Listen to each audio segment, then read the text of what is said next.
The baby, he slapped the girl. He slapped the fan.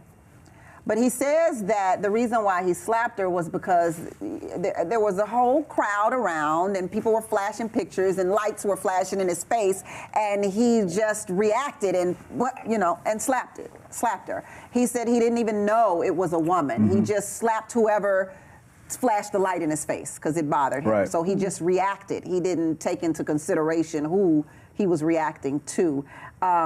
You're both pretty famous. How do you handle that? Well, I'm less famous than you, so let me go first. So yeah. You learn to control yourself. As long as you don't hit me, I'm not going to hit you. You can say whatever you want. But the thing is, I always tell my kids this: you don't want to become the victim and then become the suspect. So if you don't want to, because once you're just like, I'm not going to turn on you because you're going to get your karma. As long as you don't hit me, hurt my family. If you do that, then I'm coming after you. Yeah. I'm going to end it. But other than that, no, you're not worried. I think too much of myself to try to go at you. That's my ego. Robert, they're coming at you with the panties and everything. Like, they flying all over the place. They snapping pictures. Oh, my God, he's so cute. Oh, my God, I watch him all the time. How do you deal with that?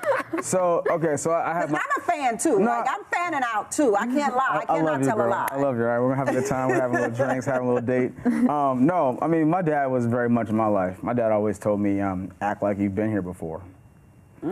Right? So, like, that was a word of advice that I always had. So, like, when that happens to you, you need to understand, like, your level of magnetism to a crowd and that people are rushing you. And whether that's an extra security guard or knowing how to find an exit or whatever, just know how to keep your composure, you have to act like that's happened 1,000 times, not the first time. And that's just kind of like where my dad sort of always kind of positioned where how I should be acting in public and in any kind of environment where you might lose your footing a little bit. Essentially what happened to him. I do, the baby apologized for what he did. Right, so let's show him apologizing because I don't want to keep a brother out there like that. I'm very sorry that there was a female on the other end of that flashlight on that phone. But keep in mind, I couldn't see you. That's great. Okay. That's great. I have an issue with the fact that he's in bed. I'm great. I love that. Okay. What the hell kind of apology was that? Okay. Oh my goodness.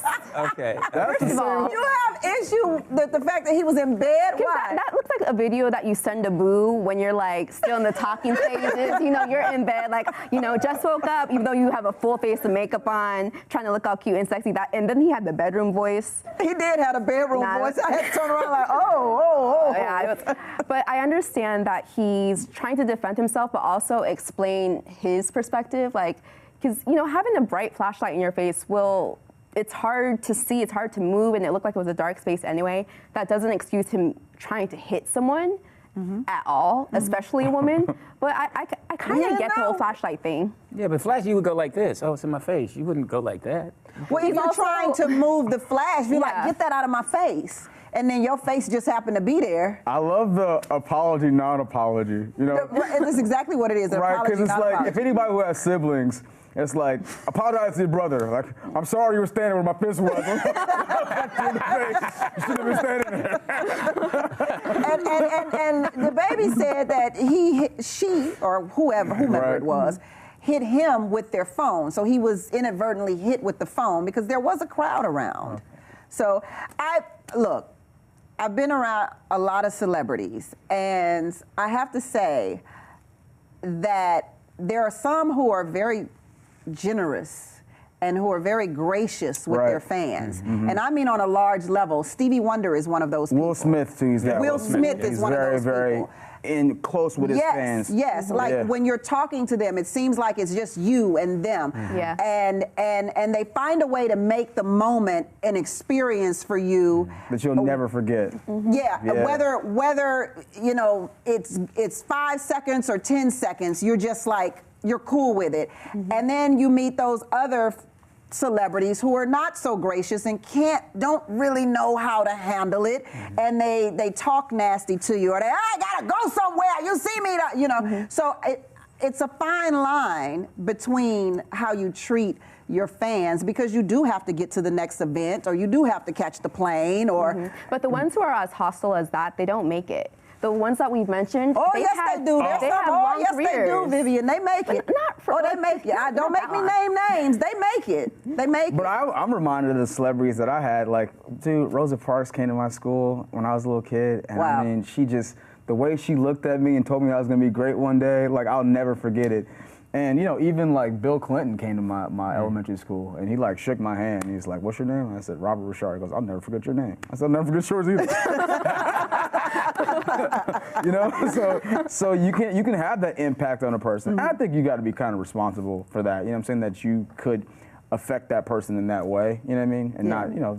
Yeah. But we're all human, right? Yeah, it's nothing nicer than going in the liquor store and the hood guy comes out and says, "Yo, man, I really like that, man. Yeah. You get a pass." I'm good. Right, there you go. Good. It's nothing like a hood pass. But Nothing like a hood pass, man. But I think fans also, they cross the line. They cross the line. Yeah. Because sometimes you'll give them 5 minutes to say what they have to say, and they feel like because they're getting 5, they can get 10 or they can get 20. Then they want to call their mama on the phone. You got to talk to them, and then they want a picture, but the picture don't look right because they just saw it in the camera, so then they got to take the picture over again. Then they don't have nobody take the picture, so now they got to call your person and be like, "Can you take this picture for me?" Like, fans do kind of go a bit overboard with it. So I wish there was a way that there was